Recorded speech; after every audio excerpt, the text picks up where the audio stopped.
Hey, welcome back to the channel and another short story of exactly 1,000 words written on the spot, inspired by a piece of artwork.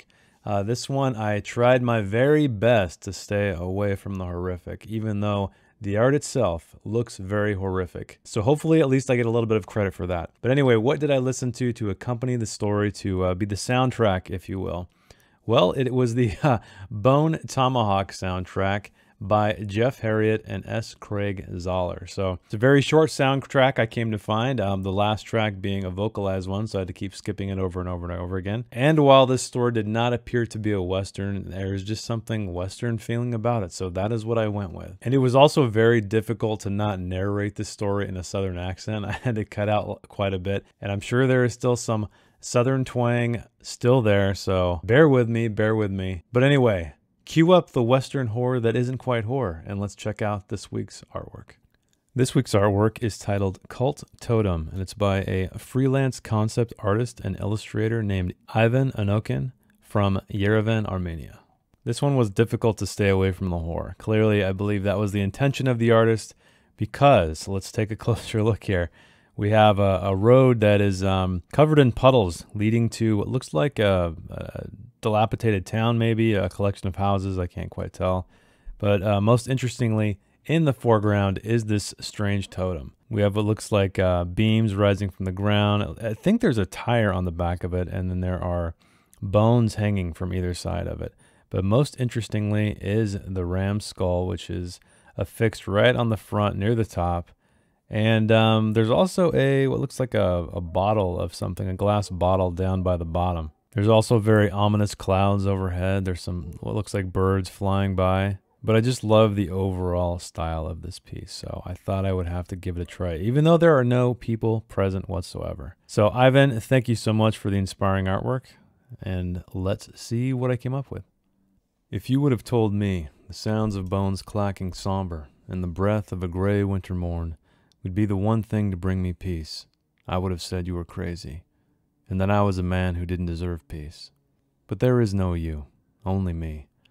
And I speak that truth every morning as I wait for my mug of hot water to cool enough so that I may drink it. A selfish ritual, but by ritual standards, it could be worse. And I know worse. There are homes around me, but I have no neighbors. Sometimes I think one day a man or woman or child will step out of one of those husks on the mornings when I sip my warm water to greet me with knowing eyes, and we can enjoy the morning together and each other's company, though from afar. If you told me distances could be more intimate than closeness, well, I would have told you that you were crazy. Thankfully, there is no you, only me. I haven't touched a woman since the day I stepped foot upon this land with a dirt road whose ruts are often filled with rainwater, though it rarely rains. This dirt road that curves away from the homes who sit there, brooding beneath their eaves, only to be drawn back to course directly through this scattering of homes, as if by some strange gravity. I didn't misspeak when I said who, nor when I said homes.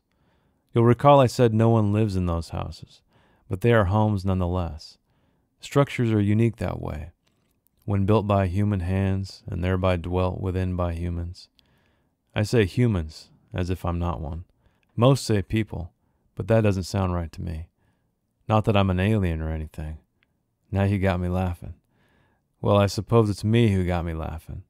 Lord, it feels good to laugh. Anyhow, let's get back to the moment, the present, because it's not about the deeds a man has done, but about the deeds he hasn't.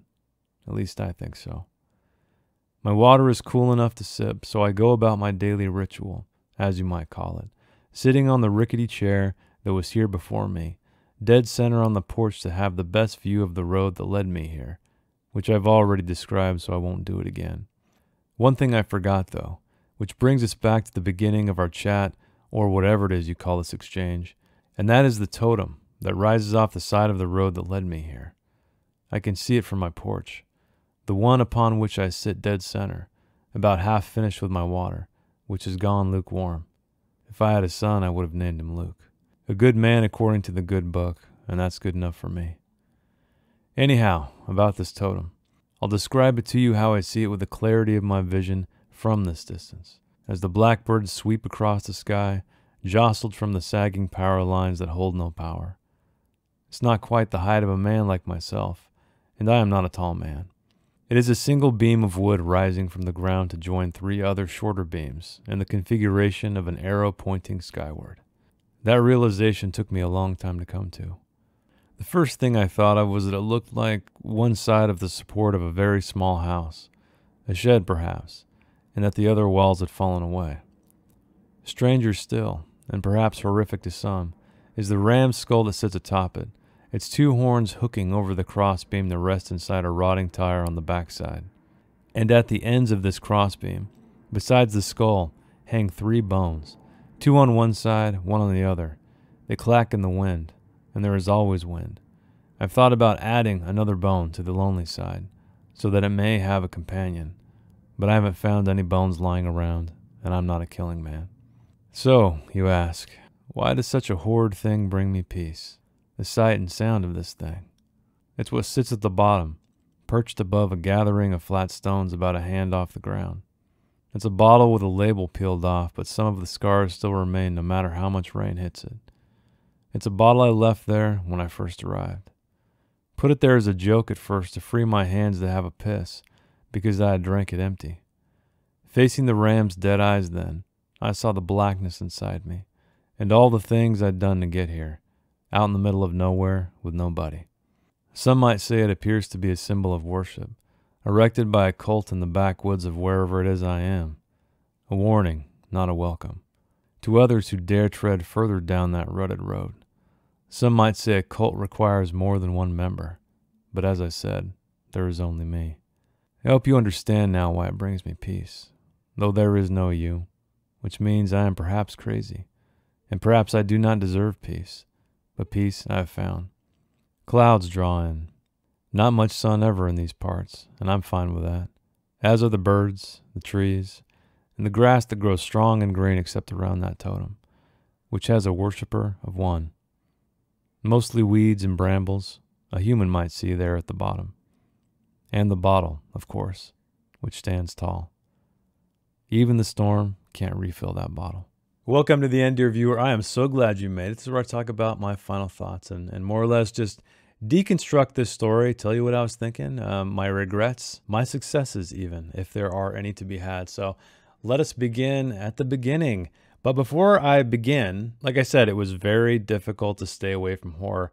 And when I was writing this, I was going that direction, honestly. And I will call out little things here and there that were used as hints to allude to something that was going to happen at the end. I never figured out what that was. And then by the time I got to the end, though, it was a very different story. I kept all those elements in there because I thought maybe they would be little guideposts or elements of trickery to the reader to give hints that this might have a very darker story than what it ended up being. So anyway, let us begin. And I began with this quote. So I wrote this in first person.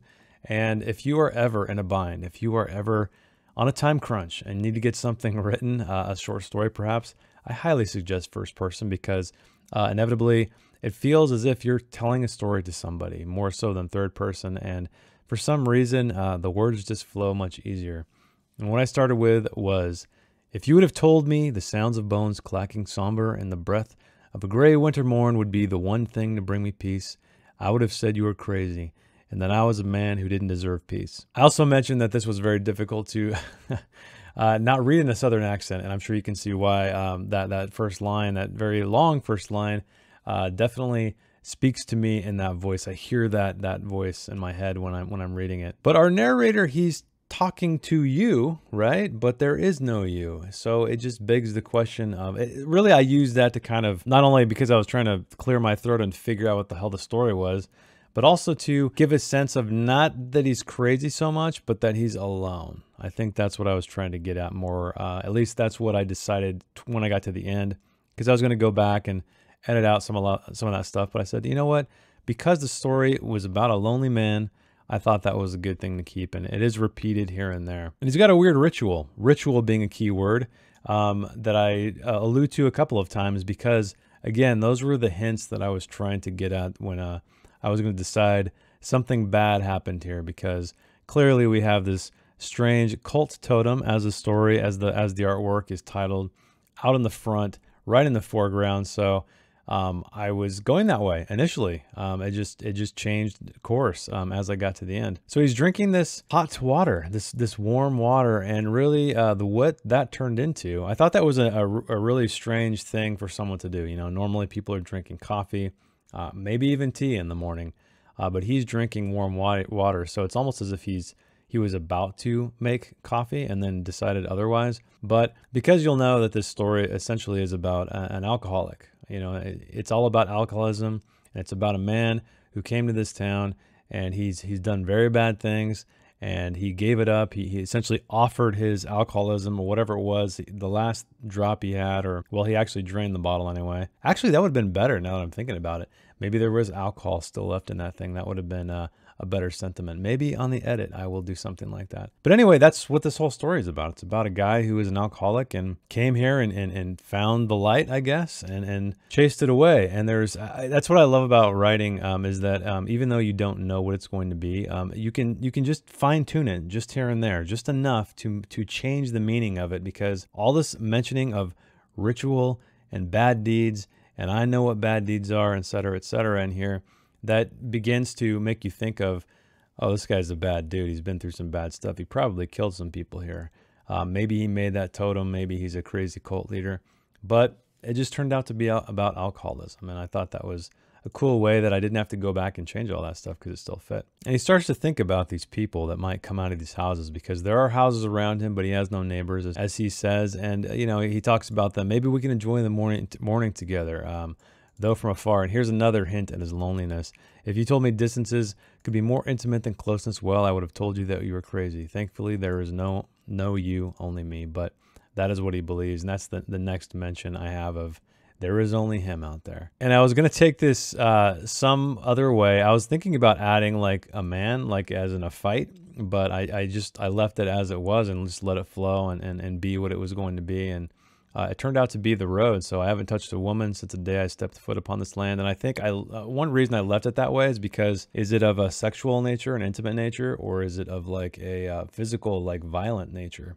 I don't know. And I think leaving the ambiguity there is great, because we're slowly learning about this man, and we don't really know much about him throughout the entire story, about the actual events that happened. But we do know that he has healed to a degree, right? He's found peace. That's really what the story is about. And regardless of what he's done, he has found peace. So this is where I describe the road. It's a very long sentence. There's a dirt road whose ruts are often filled with rainwater, though it rarely rains. And it curves away from the homes that sit there brooding beneath their eaves, only to be drawn back to course directly through the scattering of homes as by some strange gravity. And I accidentally wrote this. I wrote homes on accident, because that, you know, that means something else. That's not just a house. That is some place where somebody lives. And so then I turned the second paragraph. I went with it. I used that as inspiration, the mistake, where he said, I did not misspeak when I said who, meaning when he's talking about personifying homes, right? The homes who sit there. Nor when he said homes, because he's talking about how, like, because when these structures are made by human hands, that makes them a home. That gives them some kind of spirit, some kinds of soul. And then he further distances himself even more when he says humans. And he says, I say humans as if I'm not one. Most say people, but that doesn't sound right to me. So again, in that regard, he's just distancing himself, right? Even though he says he finds it funny himself. And Lord, it feels good to laugh. That one was really hard not to say in a Southern accent. And this is where we get a bit of his philosophy. And obviously, it seems to be a flawed philosophy, but it's what makes him feel better. And that's when he says, let's get back to the present. Because it's not about the deeds a man has done, but about the deeds he hasn't. At least I think so, because he's trying to make himself feel better. Clearly, this guy's done some bad shit in his past, and he's thinking more about like, well, I'm going to make up for that. It's more important about what I'm going to do, because I cannot change the past, but I can change the future. A lot of people would disagree with that, because if you've done some bad things, they still have a massive impact on people and everything else. And I thought I was getting a little bit too just in his head. And so I started to visualize where he was sitting. And so he was dead center, because I wanted to bring in this totem. I want him to be looking at this totem, not from the vantage that we see in the painting, but from a different vantage. Because the painting, as I wrote it, is more or less like you, the reader or the viewer, are there, and he is off in the distance. And so I described that location where He's dead center on the porch to have the best view of the road that led him here, which he's already described, so I won't do it again. And finally, he gets to the totem, the strange thing that is dominating this painting. And he can see it from his porch, the one upon which he sits dead center. This is another word, dead, and then ritual, and he knows worse. Those were all things that I was using to hopefully cue in on to the reader that he was an evil man, but then, you know, it changed course. Not to say he's not an evil guy, he's probably done some bad shit. But I said his water finally got lukewarm, and then I just threw something in my head where if I had a son, I would have named him Luke, a good man according to the good book, and that's good enough for me. So just another brief aside of a man, a little glimpse into his past that we know he doesn't have children. I was thinking about maybe he did have a son named Luke, but I just changed it for some reason. Maybe it was because about, you know, he can't change the past, and it's all about what could be or what will be, perhaps. So he goes on to describe it in some detail, and here's another hint at sort of how he views it, and he even mentions that it took him a little while to come to that conclusion, but he says it comes into a configuration of an arrow pointing skyward, because he's thinking of, you know, higher powers. That somewhat links back to you know, he's clearly a religious man. And so, strangely though, he didn't come to that conclusion immediately. That is where that came from. And then finally, he talks about the skull that is seen there, and there's also a rotting tire on the backside. Then the bones that began the story, they clack in the wind, and he thinks about adding another bone to the lonely side so that it may have a companion. But I haven't found any bones lying around, and I'm not a killing man. So I think a lot of this story, honestly, is about him speaking aloud his regrets and kind of trying to validate himself as like what he thinks he isn't, right? To try to distance himself again from the decisions he made. And I think that's what's interesting about keeping things ambiguous and unsaid, is because it really allows the reader to fill in those blanks, find these cues, right? The words he uses, the things he doesn't say, honestly, to really paint this guy in a picture. And what's cool about that too is there's no right or wrong answer, I think. I mean, you could say he was a really shitty guy. You could say that maybe he did some bad things, but they weren't so bad, and he's just really hard on himself. I'm not quite sure myself. I think that's what's interesting about stories like this that don't give you a complete answer. And I know that sounds like a bullshit, lazy answer, but I think there's some validity to that statement, you know. And I feel like that way when it's stories that I haven't written, that I read. And you know, I know a lot of people get very disappointed about not having all the answers, but again, it's a fine balance, and these are short stories, so even if you hate this one, that's okay.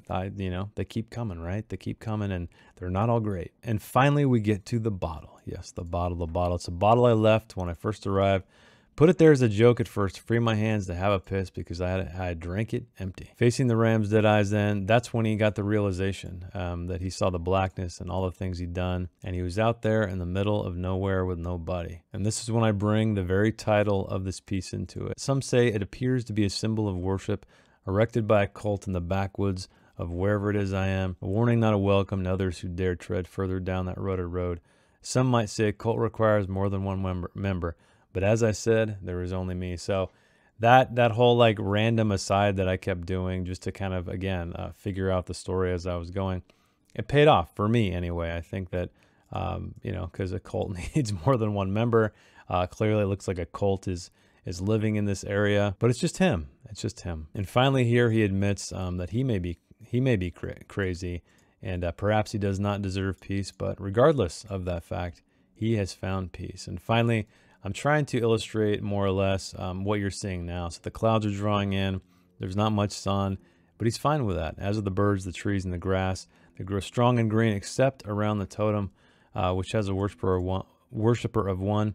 Mostly weeds and brambles a human might see there at the bottom. And the bottle, of course, which stands tall. And I actually wrote this final line a little bit earlier, I think before this. I wasn't sure if I was going to, actually I think this paragraph was a lot thinner, a lot lighter.